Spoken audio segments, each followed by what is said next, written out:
ముందుగా మందిర జగద్గురువైన డాక్టర్ బ్రహ్మశ్రీ పితామహ సుభాష్ పత్రి గారికి ఆత్మప్రణామాలు. నేను ఈ ధ్యానంలోకి రావడానికి కారణమైన శ్రీకాళహస్తి వాసువులైన శ్రీ మునిబాబు సారికి ఆత్మప్రణామాలు. జూమ్ లో పాటిస్తున్న మాస్టర్లకి, యూట్యూబ్ లో వీక్షించే మాస్టర్లందరికీ కూడా ఆత్మప్రణామాలు మాస్టర్స్. మరి ఈ రోజున ఎంత చక్కటి జ్ఞానాన్ని అందించుకునే అవకాశం ఇచ్చిన మహోతర్ ఫౌండేషన్ శ్రీ రంగనాథ్ మాస్టర్ గారికి, శ్రీ లలితా మేడం గారికి ఆత్మప్రణామాలు. Thank you so much masters. మరి ఈ రోజున మనం హిమాలయ యోగి గురువు గారైన శ్రీ నీమ్ కరోలి బాబా గారి గురించి, ఆయన యొక్క జీవిత చరిత్ర గురించి తెలుసుకుందాం మాస్టర్స్. మరి ఇట్లా మనం ఎందరో పరమ గురువులందరికీ వారి యొక్క జీవిత చరిత్రను తెలుసుకోవడం ద్వారా మరి మన యొక్క ప్రయత్నం కూడా మన జీవితంలో మన యొక్క ధ్యాన సాధన ఏ విధంగా ఉండాలి, మన జ్ఞానాన్ని ఏ విధంగా పెంపొందించుకోవాలి, మరి మన పరమ గురువుల యొక్క బాటలో మనం ఏ విధంగా నడవాలి అని వాళ్ళ జీవిత చరిత్రలు మనకి అద్భుతమైన పాఠాలను నేర్పిస్తూ ఉంటాయి మాస్టర్స్.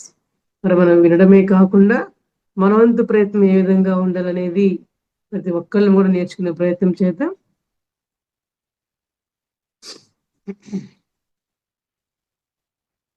ఎందరో మహాయోగులు. భారతదేశానికి చెందిన సుప్రసిద్ధ ఆధ్యాత్మిక గురువైన శ్రీ నీమ్ కరోలి బాబా గారు సిద్ధత్వం మరి యోగత్వం కలగలిసిన ఆధ్యాత్మిక చక్రవర్తి అన్నమాట. మరి ఈయన సాక్షాత్తు ఈ భూమి మీద నడయాడుతోన్న హనుమాన్జీ స్వరూపంగా భక్తులచే కొనయాడబడిన గొప్ప హిమాలయ యోగి అంట మాస్టర్స్. మరి తమ మహోన్నతమైన ఆత్మ విజ్ఞాన సంపదతో ఒకవైపు సహజ సిద్ధమైన సంసార జీవితాన్ని ఆస్వాదిస్తూనే ఇంకోవైపు సామాన్య మానవ స్థాయి నుంచి అసామాన్య సిద్ధ పురుషులుగా ఎదిగారు. మరి ఆ యొక్క సిద్ధ పురుషులుగా ఏ విధంగా ఎదిగారు అనేది మనం ధ్యాన సాధన ఎవరైతే మరి అద్భుతంగా చేసే ప్రయత్నం చేస్తూ ఉంటామో నిరంతరం మాస్టర్స్, మరి ఇటువంటి ఎందరో మహాయోగుల ద్వారా వారు సిద్ధ పురుషులుగా ఏ విధంగా మారారు, ఆ సాధనలు మనం కూడా ఏ విధంగా చేయాలనే విషయాన్ని మనం కూడా నిరంతర సాధన ద్వారా తెలుసుకునే ప్రయత్నం చేద్దాం. మరి తమ జీవిత పర్యంతం వారు శ్రద్ధ, ప్రేమ, భక్తి మరి సేవల గురించి విశేషంగా బోధిస్తూ ఉండేవారట. మరి ప్రపంచవ్యాప్తంగా హనుమాన్జీ మందిరాలను మరి అనేక ఆశ్రమాలను స్థాపించారు. ప్రముఖ టెక్ దిగ్గజమైన యాపిల్ కంపెనీ అధినేత స్టీవ్ జాబ్స్ తో పాటు ఫేస్బుక్ సృష్టికర్త మార్క్ జుకర్బర్గ్, అమెరికన్ ఆధ్యాత్మిక గురువు Ram Das, Indian cricket captain Virat Kohli, మరి ఎంతో మంది హాలీవుడ్, బాలీవుడ్ నటులు, రాజకీయ నాయకులు వీరి బోధనలకు ఎంతో ప్రభావితం అయ్యారంట మాస్టర్స్. వారు చూపించిన ఆధ్యాత్మిక మార్గంలో నడిచి తమ జీవితాలను ధన్యం చేసుకున్నారు. మహారాజ్ని అని భక్తులు ప్రేమగా పిలుచుకుంటూ ఉండేవారట. నీమ్ కరోలి బాబా సెప్టెంబర్ 11వ తేదీన 1900 సంవత్సరంలో ఉత్తరప్రదేశ్లోని అక్బర్పూర్ గ్రామంలోని ఒక ధనిక బ్రాహ్మణ కుటుంబంలో జన్మించారు. తల్లిదండ్రులు వారికి పెట్టిన పేరు లక్ష్మీనారాయణ శర్మ.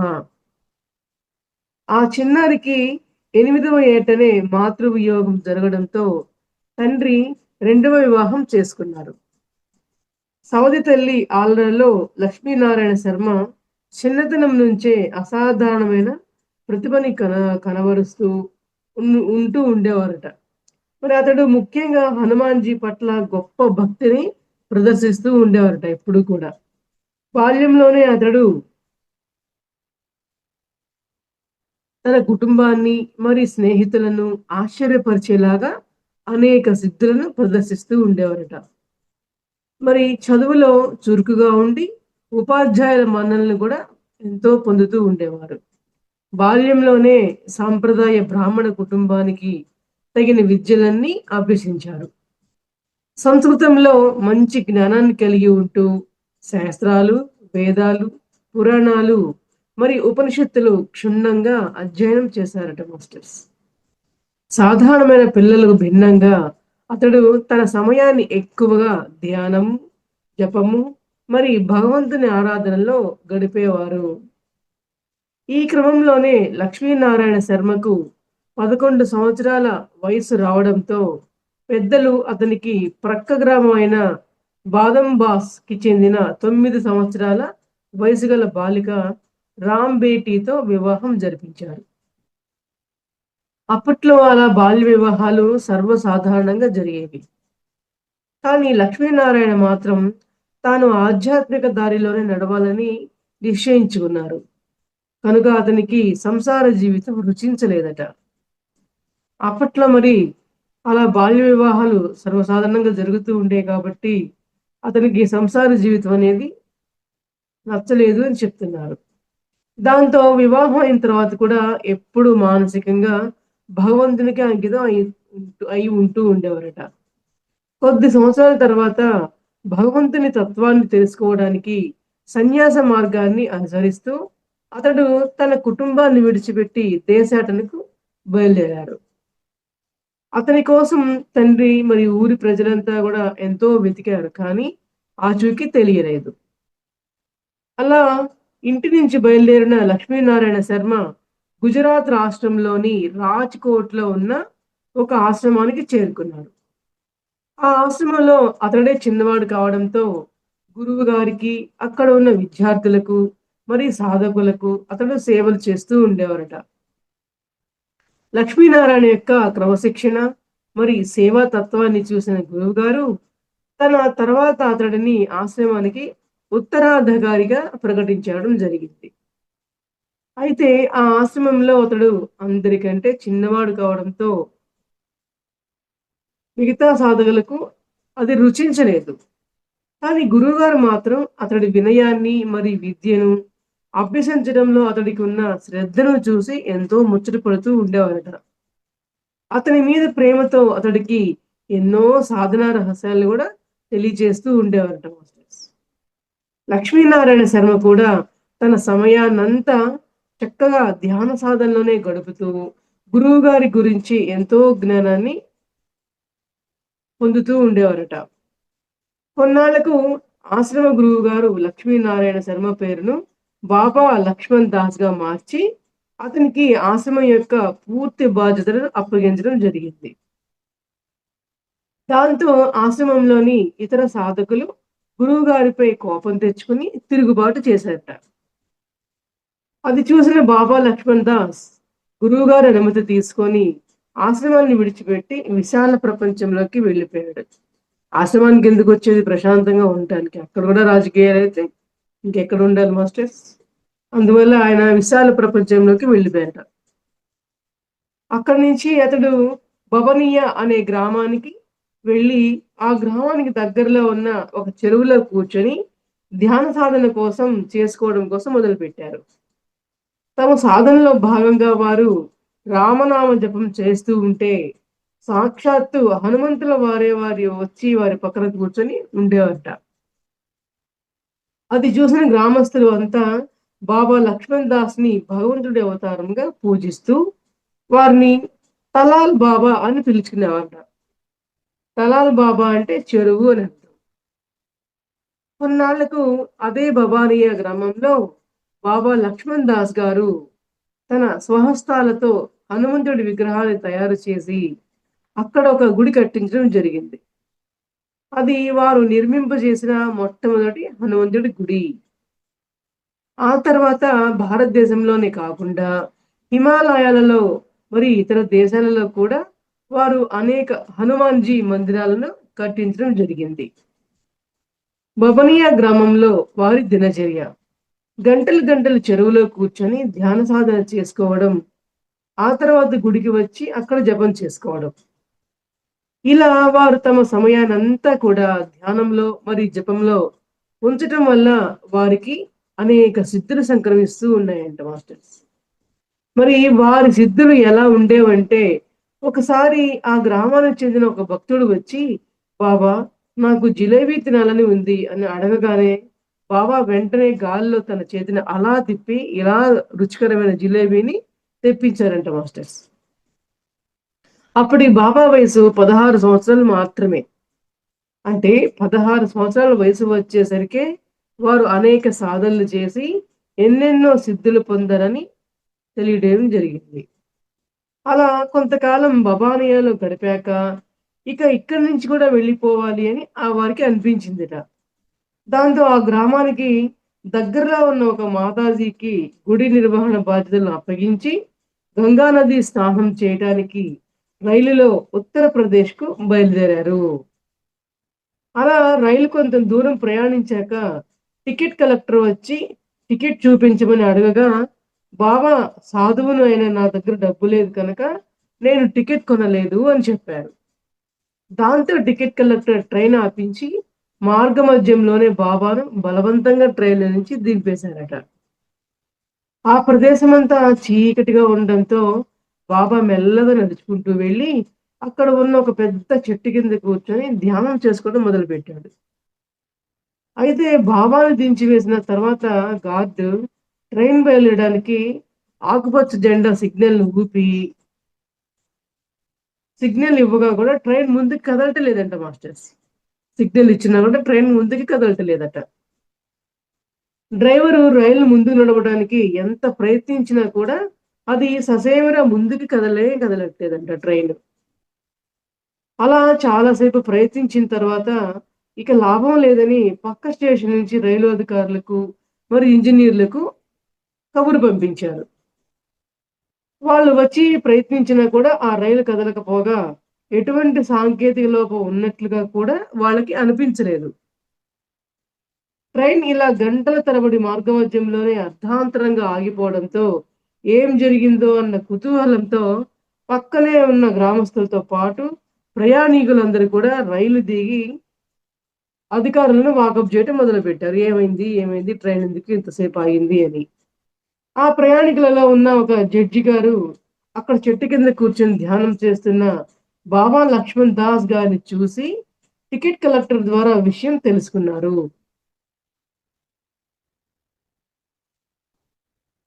వారిని ట్రైన్ నుంచి దింపినందుకు ఎంతో నొచ్చుకొని రైల్వే అధికారులతో వారి మహిమల గురించి చెప్పారు. వెంటనే రైలు అధికారులు బాబా దగ్గరికి వెళ్లి రైలు ఎక్కమని ప్రాధేయపడుతూ, "మీరే కాదు ఇక ముందు ఏ సాధువు అయినా సరే ట్రైన్ ఎక్కి భారతదేశంలో తమ ఇష్టం వచ్చిన చోటుకు ఉచితంగా ప్రయాణం చేయవచ్చు" అన్న మాట ఇవ్వడం జరిగిందంట ఫస్ట్. దానికి బాబా సంతోషించి, "ఇప్పుడు ఇక్కడ మీరు రైలు ఆపిన ప్రదేశంలో ఒక కొత్త రైల్వే స్టేషన్‌ని నిర్మించండి" అని చెప్పారు. ఇక్కడ గ్రామాల ప్రజలు ప్రయాణ సౌకర్యానికి అది ఎంతో సహాయకారిగా ఉంటుంది అని చెప్పారు. బాబా మాటలకు వెంటనే రైల్వే అధికారులు సరే అనడంతో ఏ ప్రయత్నం లేకుండానే క్షణాలలో రైలు ముందుకు కదిలింది. ఆ తర్వాత బాబాను రైలు నుంచి దింపివేసిన తర్వాత ఆ ప్రదేశం నీమ్ కరోలి అనే గ్రామానికి దగ్గరగా ఉండటంతో రైల్వే అధికారులు అక్కడ కొత్తగా నీమ్ కరోలి రైల్వే స్టేషన్‌ను ఏర్పాటు చేయడం జరిగింది. అలా తమ గ్రామం కోసం కొత్త రైల్వే స్టేషన్ ఏర్పాటు చేయించిన బాబాని కీర్తిస్తూ ప్రజలు వారిని తమ గ్రామానికి తీసుకువెళ్ళి ప్రేమగా నీమ్ కరోలి బాబా అని పిలవడం మొదలుపెట్టారు. బాబా కోరిక మేరకు ఆ గ్రామ సర్పంచ్ గ్రామానికి దగ్గరలో ఉన్న ఒక గుహలో వారికి బస ఏర్పాటు చేయడం జరిగింది. అలా ఆ గుహలో బాబా తపస్సు చేసుకుంటున్న క్రమంలో ఒకరోజు ఒక గ్రామస్తుడు బాబా కోసం పాలు తీసుకుని వచ్చారు. ఆ సమయంలో తీవ్ర ధ్యాన సాధనలో ఉన్న బాబా చుట్టూ మరి గుహ నిండా లెక్కలేనన్ని పాములు ఉండడం చూసి అతడు భయంతో స్పృహ తప్పి పడిపోవడం జరిగింది. వెంటనే బాబా లేచి గుహ నుంచి బయటికి వచ్చి అతడి ముఖంపై నీళ్లు చిలకరించి ఇంకెప్పుడు సాధన చేసుకుంటూ ఉన్నప్పుడు గుహ వైపుకి రావద్దు అని చెప్పి పంపించడం జరిగింది. ఒక్కోసారి బాబా రామనామ జపం చేసుకుంటూ ఉన్నప్పుడు ఆ రామనామ తరంగాలు చుట్టుపక్కల గ్రామాలన్నింటిలో ప్రతిధ్వనించడమే కాకుండా సాక్షాత్తు హనుమంతుల వారే అక్కడ ప్రత్యక్షమయ్యేవారు. అలా వారి ప్రక్కనే కూర్చొని ఉండే హనుమంతుల వారిని ఎంతో మంది గ్రామస్తులు దర్శించుకుంటూ ఉండేవారట మాస్టర్స్. ఒకసారి ఒక గ్రామస్తుడు బాబా దగ్గరకు వచ్చి, "బాబా, నేను మీతో కలిసి బృందావనం వెళ్ళి అక్కడ గుళ్ళని దర్శించుకోవాలని కోరుకుంటున్నాను" అని ప్రాధేయపడ్డాడు. సరే ముందు నువ్వు వెళ్ళు. నేను తర్వాత వచ్చి నిన్ను కలుస్తాను అని బాబా మాట ఇచ్చారు. అన్నట్లుగానే ఆ గ్రామస్తుడు బృందావనానికి చేరుకున్న కొద్దిసేపటికి బాబా కూడా వచ్చి అతనితో కలిసి అక్కడికి గుళ్ళన్నీ తిరిగి దర్శనానికి చేసుకున్నారు. ఇక ఆ గ్రామస్తుడి సంతోషానికి అవధులే లేవు. తిరిగి అతడు నీమ్ కరోలి గ్రామానికి వచ్చిన తర్వాత తన అనుభవాన్ని గ్రామస్తులతో సంతోషంగా పంచుకుంటూ ఉన్నాడు. అది విని గ్రామస్తులు ఆశ్చర్యపోయారు. ఎందుకు? అతడు ఎప్పుడెప్పుడో తాను బాబాతో కలిసి బృందావనంలో గుళ్ళన్నీ తిరిగాను అని చెబుతున్నాడో, ఆయా సమయాలలో బాబా ఇక్కడే నీమ్కరీలో గ్రామంలోనే ఉన్నారు గదా! ఇతనెట్లా ఆ గుళ్ళన్నీ గూడా దర్శించడం జరిగింది అని ఆ గ్రామస్తులంతా కూడా ఆశ్చర్యపోతున్నారు. మరి ఒకే ఒక సమయంలో అనేక చోట్ల అనేక శరీరాలతో ఉండగలిగే శుద్ధ పురుషులు వారు. ఈ సిద్ధ పురుషులు అనేక శరీరాలతో వారు ఎలా ఉండగలుగుతున్నారంటే మాస్టర్స్ నిరంతర ధ్యాన సాధన వల్లనే ఈ యొక్క సిద్ధత్వాన్ని వారు పొందడం జరిగిందనమాట. మరి ఒకసారి నీమ్ కరోలి గ్రామానికి చెందిన రామ్ సేవక్ అనే ఒక వ్యక్తి అనేక సంవత్సరాలుగా సంతానం కలగకపోవడంతో బాధపడుతూ బాబా దగ్గరికి వచ్చి తనకు సంతాన భాగ్యం కలిగించమని కోరారు. బాబా అతనికి ఒక యాపిల్ పండు ఇచ్చి, ఇది నీ భార్యతో తినిపించు నాయనా అని చెప్పడం జరిగింది. రామ్ సేవక్ ఇంటికి వెళ్ళి తన భార్యతో యాపిల్ పండును తినిపించి కొంతకాలానికే బాబా చెప్పినట్లుగా వారికి పండంటి బిడ్డ జన్మించడం జరిగిందనమాట. దాంతో రామ్ సేవక్ ఎంతో సంతోషపడి బాబా దగ్గరికి వచ్చి, బాబా నేను ఈ ఊరి ప్రజల కోసం ఏదైనా ఒక మంచి పని చేయాలనుకుంటున్నాను. మీరు అనుమతిస్తే ఈ గ్రామంలో ఒక మంచి నీటి బావిని త్రవ్విస్తాను అని చెప్పడం జరిగింది. సరే అని చెప్పి బాబా ఈ ఊరి మధ్యలో అతడికి ఒక ప్రదేశాన్ని చూపించారు. పని వాళ్ళని పెట్టి ఎంతో భక్తి శ్రద్ధలతో రామ్ సేవక్ అక్కడ బావి తవ్వడం మొదలుపెట్టిన కొంతసేపటికే జలం ఊటలాగా పొంగి పొర్లి బయటికి వచ్చిందంట మాస్టర్స్. బావి సగం వరకు నిండిపోయిందంట. ఆ రామ్ సేవక్‌తో పాటు గ్రామస్తులందరూ సంతోషపడి, ఆ నీటిని రుచి చూడగా అవి ఉప్పగా తాగడానికి పనికి రాకుండా ఉన్నాయి అన్నారు. అందరూ కలిసి బాబా దగ్గరికి వెళ్లి విషయం వివరించగా, బాబా ఒక గుప్పెడు పంచదారను రామ్ సేవక్‌కి ఇచ్చి, దాన్ని బావిలో నీటిలో కలపమని చెప్పడం జరిగిందనమాట. అట్లా బాబా ఇచ్చిన పంచదారను బావిలో నీటిలో కలపగానే నీరంతా కూడా తాగడానికి అనువుగా మారిపోయిందంట మాస్టర్స్. ఎంతో తియ్యగా మంచి నీరులా మారిపోయిందంట. ఇప్పటికి ఆ మహిమాన్వితమైన తియ్యటి బావి నీటినే గ్రామస్తులు తమ నీటి అవసరాల కోసం వాడుతూ ఉంటారు. ఇప్పటికి కూడా అదే బావి వాడుతూ ఉంటారంట మాస్టర్స్. ఒకసారి బాబా గ్రామంలో హనుమాన్‌జీ ఆలయాన్ని నిర్మించడానికి సంకల్పించారు. ఆలయ నిర్మాణానికి విరాళాలు అడుగుతూ గ్రామంలో ఉండే ఒక కిరాణా వ్యాపారిని ఆలయానికి సరిపడా ఇటుకలు ఇవ్వమని చెప్పారు. సరే అని అతడు అప్పటికి బాబాకి మాట ఇవ్వడం జరిగింది. కానీ ఎంత కాలమైనా తాను ఇస్తా అన్న విరాళం మాట మాత్రం ఎత్తటం లేదు అతను. దాంతో బాబా వెళ్లి అతనికి విరాళం గురించి గుర్తు చేయడం జరిగింది. ఆ వ్యాపారస్తుడు ఎంతో బాధపడుతూ, ఏదో అప్పుడు మీరు అడిగారని చెప్పి మాట ఇచ్చాను కానీ నా దగ్గర ఏమీ లేదు. కనుక మీరు అడిగింది నేను ఇచ్చుకోలేను స్వామి అని చెప్పి బదులు చెప్పడం జరిగింది. సరే అంటూ బాబా వెళ్ళిపోయారు. ఆ మర్నాడు ఒక పెద్ద అగ్ని ప్రమాదం జరిగి, ఆ వ్యాపారి కిరాణా షాప్ మొత్తం తగలబడిపోయిందంట. దాంతో అతడు లబోదిబోమంటూ బాబా దగ్గరకు వచ్చి తన గోడు వెళ్ళబోసుకున్నాడు. నీ దగ్గర ఏమీ లేదంటివి కదా! మరి కిరాణా దుకాణం ఏంటి? అది తగలబడ్డవేంటి? అని అన్నారు బాబా. దానికి ఆ వ్యాపారి అన్నారు, నన్ను క్షమించండి బాబా! మీతో అబద్ధం చెప్పాను. మీకు మాట ఇచ్చినట్లుగానే నేను గుడికి కావాల్సిన ఇటుకలు వెంటనే సమకూరుస్తాను అని చెప్పడం జరిగింది. నన్ను రక్షించండి అని బాబా కాళ్ళపై పడిపోయారన్నమాట ఆ వ్యాపారి. అయితే నీ వ్యాపారానికి ఏమీ కాలేదు కానీ వెళ్ళు అని చెప్పారు బాబా గారు. పరుగు పరుగున వ్యాపారి తన దుకాణానికి వెళ్ళి చూడగా అక్కడ ఎప్పటిలాగా నిండా సరుకులతో తన దుకాణం కళకళలాడిపోతూ ఉంటుందంటండి. కేవలం ఒక్క గుప్పెడు ఎండుమిరపకాయలు మాత్రం దుకాణం ముందు కాలి బూడిదలా పడి ఉన్నాయట. ఒకసారి బాబాకు అత్యవసర పని నిమిత్తం అల్మోరా జిల్లా కలెక్టర్ గారితో మాట్లాడవలసి వచ్చింది.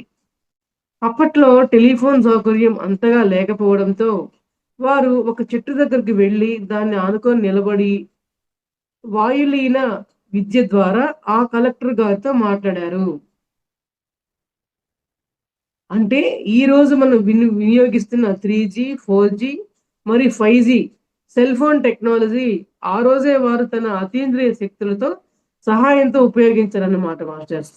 మరి ఈ యొక్క ఉన్నతమైన శక్తులన్నీ కూడా ఏ విధంగా వాళ్ళకి సంప్రదించినాయి అంటే మాస్టర్స్, మరి ఎంతో అద్భుతమైన ధ్యాన సాధన ద్వారా వారికి మరి అంతరంగ ప్రవేశం ద్వారా ఎంతో థర్డ్ ఐ ఓపెన్ అవ్వడం వల్ల ఎన్నో రకమైన అద్భుతమైన అతీంద్రియమైన శక్తులు వారు పొందడం వల్లనే మరి ఆ రోజుల్లోనే అంత అద్భుతమైన టెక్నాలజీని వారు ఉపయోగించడం జరిగిందనమాట. ఒక్కోసారి బాబా ఆశ్రమంలో ఉన్నప్పుడు వారి దర్శనం కోసం ఉదయం నుంచి సాయంత్రం వరకు చుట్టుపక్కల గ్రామాల నుంచి అసంఖ్యాకంగా భక్తులు తరలి వచ్చేవారు.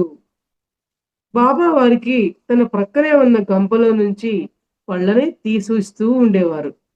అవి ఎక్కడి నుంచి వస్తున్నాయో, ఇంతమందికి ఎలా సరిపోతున్నాయో ఎవ్వరికీ అంతుపట్టలేకుండా ఉండేది.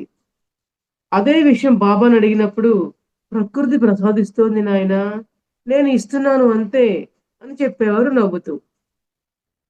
ఇలా ఆ నోట, ఈ నోట బాబా మహిమలు చుట్టుపక్కల గ్రామాలలో విస్తరించడంతో బాబా తండ్రి ఎప్పుడో తప్పిపోయిన తన కొడుకు ఆచూకీ తెలుసుకోవడానికి నీమ్ కరోలి గ్రామాన్ని వెతుక్కుంటూ బాబా దగ్గరికి వచ్చారు. అక్కడ ఆధ్యాత్మిక శోభతో వెలిగిపోతున్న 18 సంవత్సరాల బాబా ముఖంలో తన కొడుకు పోలికలు గుర్తుపట్టిన ఆ తండ్రి వెళ్లి బాబాను కౌగిలించుకున్నారు.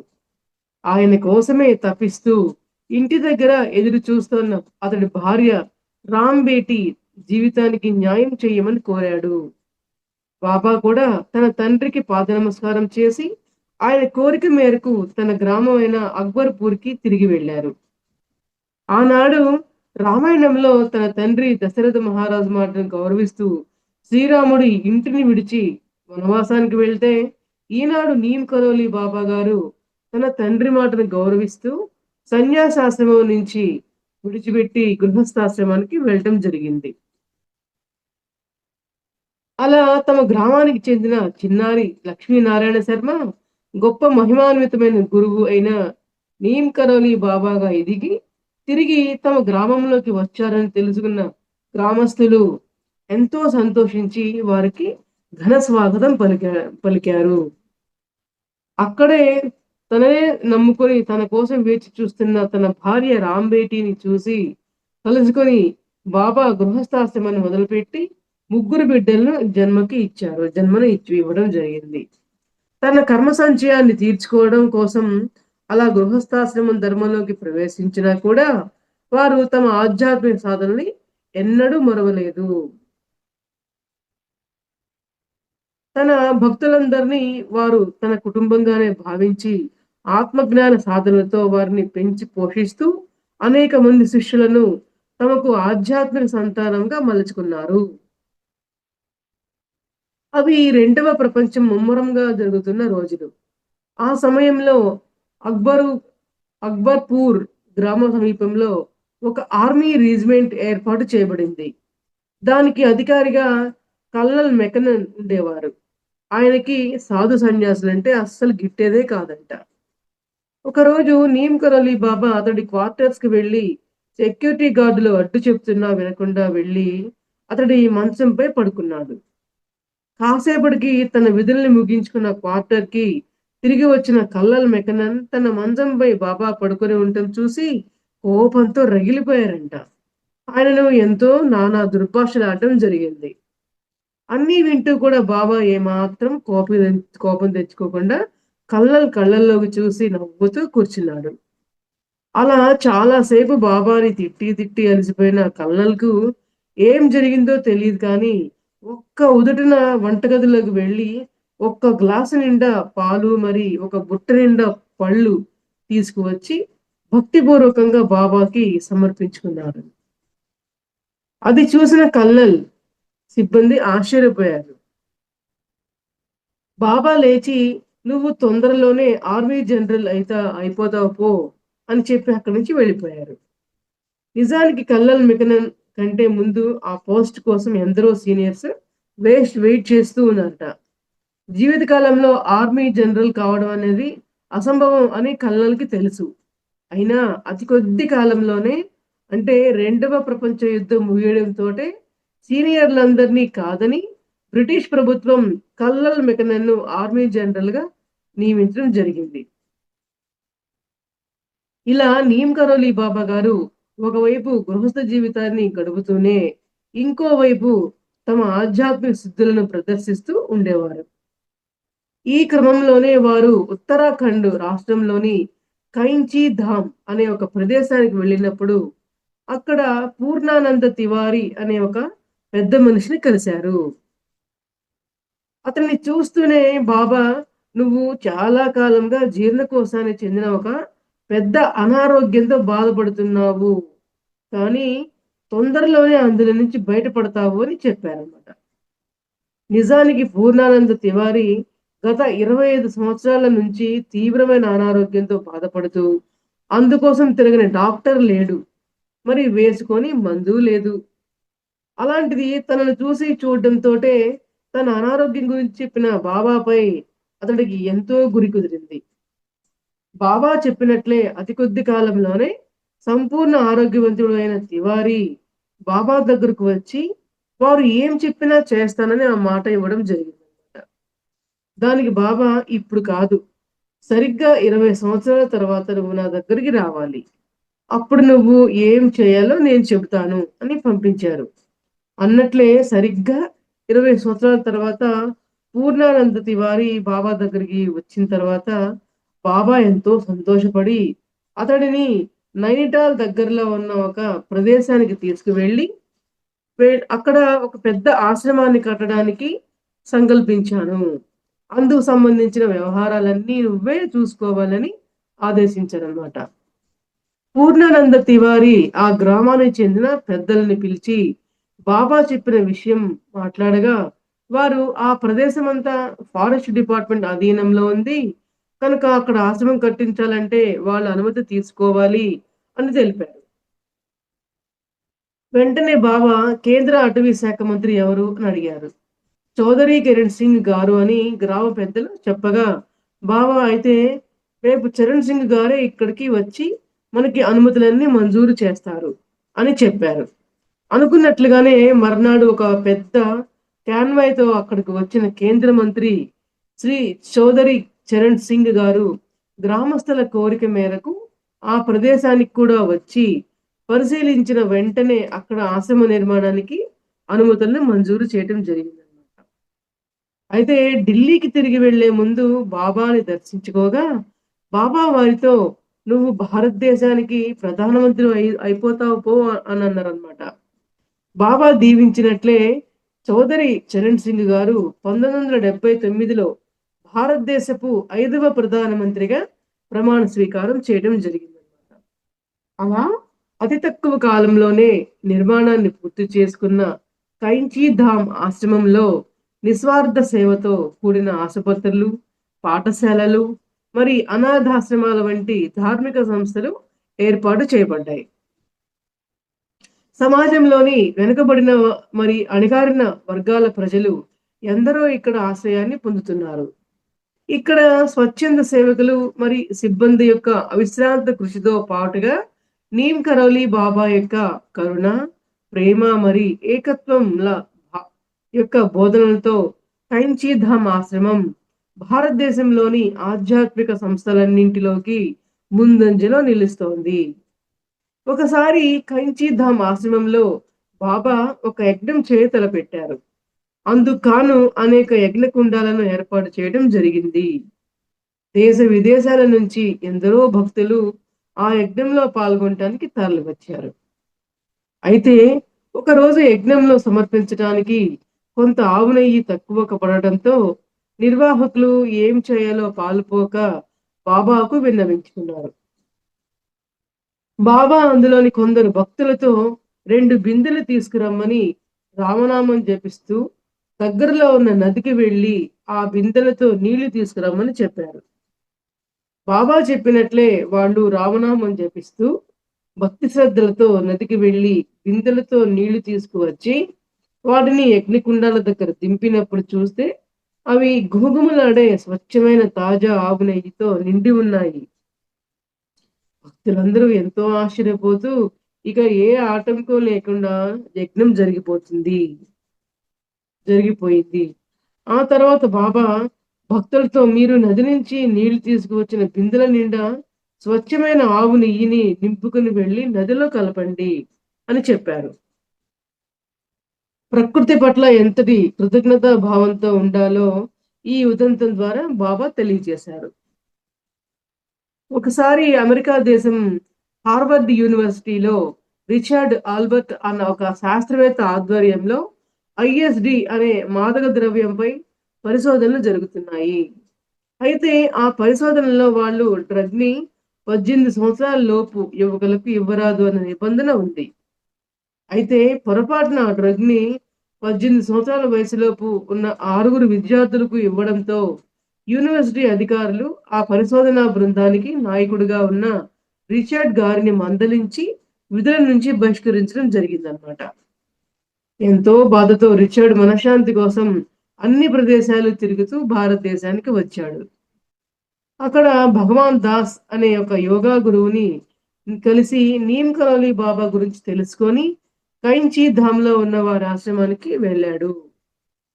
అక్కడ ఎవరో సాధువులతో కూర్చొని ముచ్చటిస్తున్న బాబాకు నమస్కరించి వారి ముందే కూర్చోగానే బాబా ఏది నీ దగ్గర ఉన్న మందు గోలి నాకివ్వు అంటూ అడిగారు.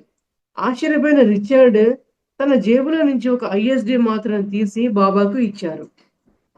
వెంటనే బాబా అది నోట్లో వేసుకొని చప్పరించి ఏది ఇంకోటివ్వు అని అడిగారు. అలా ఒకదాని తర్వాత ఒకటి ఇంకొకటి చొప్పున ఆయన దగ్గర ఉన్న మొత్తం 6 గోలీలను నోట్లో వేసుకొని మింగి ఇక చాలు అన్నారు. నిజానికి అందులో ఉన్న ఒక గోలీ మింగినా కూడా ఇక ఆ వ్యక్తి ఈ లోకంలో ఉండరు. కానీ బాబా అన్ని గోళీలు మింగినా కూడా మామూలుగానే ఉన్నారంటే మరి మాదక ద్రవ్యాల శక్తి కంటే కూడా ఆధ్యాత్మిక శక్తి ఎంతో గొప్పది అని రిచర్డ్ తెలుసుకున్నాడు. ఆ తర్వాత యూనివర్సిటీలో అతడి మీద మోపబడిన అభియోగం తప్పు అని నిరూపించడం వల్ల అతన్ని సస్పెన్షన్ కూడా ఎత్తివేశారన్నమాట అధికారులు. మరలా కూడా అతన్ని పొగుడుతూ కొనియాడుతూ మళ్ళీ విధులలో వచ్చి చేరమన్నారు. కానీ రిచర్డ్ దానికి ఒప్పుకోక కొంతకాలం పాటు బాబాతో కలిసి ఉంటూ అనేక ఆధ్యాత్మిక రహస్యాన్ని తెలుసుకోవడం జరిగిందనమాట. తిరిగి అమెరికా దేశానికి వెళ్ళి తన పేరు రామ్ దాస్ గా మార్చుకొని బాబా సమక్షంలో తమ నేర్చుకున్న జ్ఞానాన్ని మరి సాధనలను పాశ్చాత్యులకు తెలియచేయటమే కాకుండా అమెరికా దేశవ్యాప్తంగా నీమ్ కరోలి బాబా ధ్యాన సాధన ఆశ్రమాలను స్థాపించారు. బాబా సమక్షంలో తమ అనుభూతులను తెలియజేస్తూ గురువు పాలన తల్లి ప్రేమను గుర్తు చేస్తే గురువు చూపించే శ్రద్ధ తండ్రి ప్రేమను గుర్తు చేస్తుంది. గురువు చేసే కర్మలు మనకు నిష్కామ కర్మ చేసే విధానాన్ని తెలియజేస్తే గురువు ఇచ్చే శిక్షణ మనకు గురుతర బాధ్యతను మనకి తెలియపరుస్తుంది. గురువు చేసే సేవ మన ఆత్మను సేద తీరుస్తే గురువు యొక్క వాక్కు మనకు సత్యాన్ని బోధిస్తుంది అంటూ మహిమాన్వితమైన బాబా జీవిత చరిత్రను బీ హియర్ నౌ అన్న గ్రంథంగా మలచి పాశ్చాత్యులకు బాబా గురించి తెలియజేశారు. అలా వారి గ్రంథాన్ని చదివిన బాబా పట్ల ఆకర్షితులైన వారిలో యాపిల్ కంపెనీ అధినేత స్టీవ్ జాబ్స్ ఒకరు. స్టీవ్ జాబ్స్ యువకుడుగా ఉన్నప్పుడు తన కెరీర్ ప్రారంభ దశలో ఎన్నెన్నో ఆటుపోట్లను ఎదుర్కొని డిప్రెషన్ బారిన పడి మాదక ద్రవ్యాలకు బానిస అయ్యాడు. అప్పుడు బాబా మీ కష్టాలన్నీ తీరిపోతాయి పో అంటూ లోపలికి వెళ్ళిపోయారు. సీతారాం బయటికి వచ్చి చూడగా రిక్షాలో ఒక బ్యాగ్ ఉంది. అది బాబా మర్చిపోయారని వెళ్ళి ఇవ్వగా బాబా అది నీదే అని చెప్పారంట.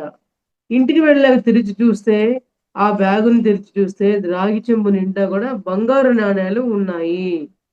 అప్పటి నుంచి సీతారాం రిక్షా తొక్కడం మానేసి సీతారాం సేట్‌గా మారి ఎన్నెన్నో వ్యాపారాలు చేస్తూ హిమాలయాల వ్యాప్తంగా బాబా ఆశ్రమాన్ని నిర్మించాడు.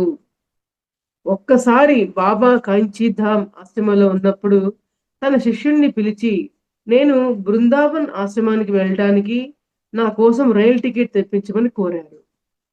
కారులో ప్రయాణం చేయవచ్చు కదా అన్న శిష్యుడితో, రైలులోనే వెళ్తాను అని చెప్పి బయలుదేరుతూ ఆ ఆశ్రమం అంతా తిరిగి చూశారు. అక్కడ ఉన్న దేవాలయంలోని కాళికాదేవికి, మరి హనుమంతుల వారికి సాష్టాంగ నమస్కారం చేశారు.